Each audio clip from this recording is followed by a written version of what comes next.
24 February रोजी अमरावती महानगरपालिकेच्या विश्वरत्न doctor Babasaheb Ambedkar सभागृहात जनसंवाद तक्रार निवारण कार्यक्रमाचं आयोजन करण्यात आलं होतं। या कार्यक्रमाला नागरिकांचा मोठा प्रतिसाद मिळाला। याच दरम्यान प्रभाग क्रमांक 1 मधील एका तक्रारदाराने अनधिकृत जागेवरील अतिक्रमणाबाबत मनपा आयुक्तांकडे तक्रार मांडली। तक्रार करताना वापरलेली भाषा आणि वर्तन उद्धट असल्याचं सांगत नगरसेवक चंद्रकांत खेडकर यांना संतापानावर झाला आणि दोघांमध्ये शाब्दिक चकमक झाली। तक्रारदार हा आपल्या प्रभागातीलच असल्याने त्याच्या प्रकरणाची संपूर्ण माहिती असल्याचं खेडकर यांनी स्पष्ट केलं। संबंधित व्यक्ती अनेक दिवसांपासून प्रभागातील नागरिकांना त्रास देत असून महानगरपालिकेत खोटे दस्तावेज सादर करून प्रशासनाची दिशाभूल करत असल्याचा गंभीर आरोपही खेडकर यांनी केलाय। दरम्यान या घटनेनंतर तक्रारदाराने नगरसेवक खेडकर यांच्यावर विविध आरोप केलेत। मात्र या सर्व आरोपांचा खेडकर यांनी सिटी न्यूजच्या माध्यमातून खुलासा करत आपली भूमिका स्पष्ट केली आहे। जनसंवाद कार्यक्रमात घडलेल्या या प्रकारामुळे काही काळ गोंधळाचं वातावरण निर्माण झालं होतं। नेमका ह्याच होता की सोनल कॉलनीमध्ये लांडे लेआउट आहे, त्या वारंवार अतिक्रमण करण्याबाबत मी तक्रार दिली होती।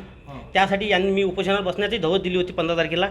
त्यासाठी मला यांनी बोलावलं होतं आणि काल मला त्यांनी एक पत्र दिलं की तुम्ही उपोषणावर बसू नका म्हणून। त्यासाठी आज मी जनता दरबारमध्ये आलो की अतिक्रमण काढत नाही म्हणून वारंवार 3 वेळा अतिक्रमण काढल्यावरही त्यांच्यावर गुन्हे दाखल केले नाही आहे, ना त्यांना अतिक्रमणची नोटीस दिलेली आहे। महानगरपालिकेच्या झोन प्रभाग क्रमांक 1चे अवसरे साहेब यासाठी जिम्मेदार आहे। त्यांनी आजपर्यंत कोणतीही त्यांना नोटीस दिलेली नाही आहे। 2दा अतिक्रमण काढलं तरी आता ही 4थी वेळ आहे अतिक्रमण काढायची। आज येतो उद्या येतो, एकमेकाकडे ढकलतात। हे फाईल कधी रचना विभागाकडे पाठवतात, मालमत्ता विभागाकडे पाठवतात, कधी अतिक्रमण विभागाकडे पाठवतात, पुन्हा झोनकडे जातात, पुन्हा हेच नाटक यांचं फेरी असतात। आणि आज चंदू खेडकर तिथं येऊन त्यांचा काही विषय नव्हता ह्या प्रकरणात, त्यांचा कोणत्याही प्रकारचा विषय नाही आहे। फक्त त्यांचं मित्राचं घर तिथं असल्यामुळे ते याच्यामध्ये इन्व्हॉल्व होत आहे।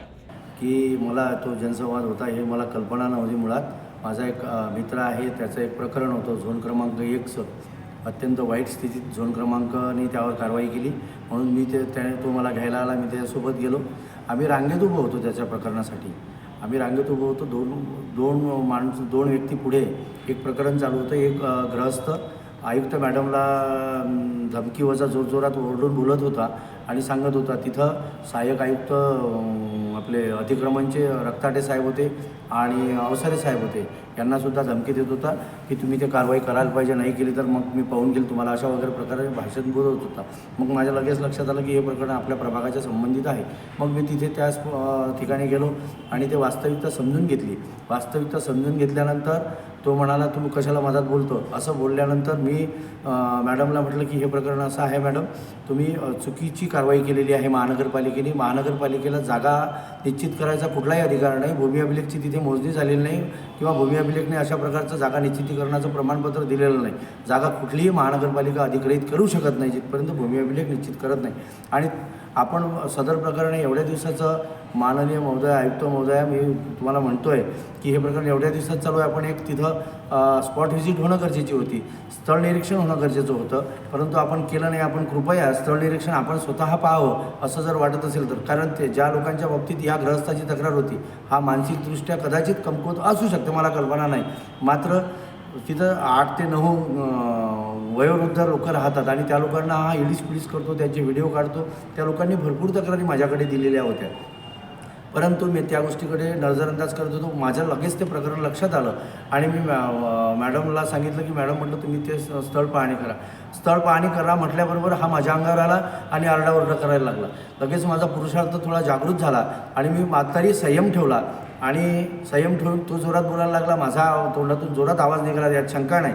मात्र तो मला शेवटी धमकी देऊन गेला की मी तुला पाहून घेईल, तू या प्रकरणात पडू नको, मला ही जागा पाहिजे आहे, ही जागा मी हस्तगत करणार वगैरे वगैरे असा तो बोलत निघून गेला।